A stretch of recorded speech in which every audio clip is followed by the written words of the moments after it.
তো আজকে আমরা এই শিশু দিবস তোমাদেরকে অত্যন্ত শুভেচ্ছা জানাই। তোমরা সকলে ভালো থাকো আর আমরা কামনা করি আগামী দিনে তোমরা বড় হয়ে বিভিন্ন জায়গায় বিভিন্ন প্রতিষ্ঠানে তোমরা পৌঁছে যাও।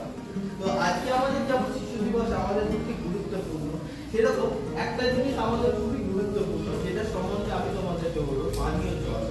পানীয় জল হচ্ছে এমন একটা জিনিস যেটা ছাড়া আমরা কেউ বেঁচে থাকতে পারবো না। কারণ হচ্ছে আমরা কেউ বেঁচে থাকতে পারবো না, আমাদের কারো পক্ষে বেঁচে থাকা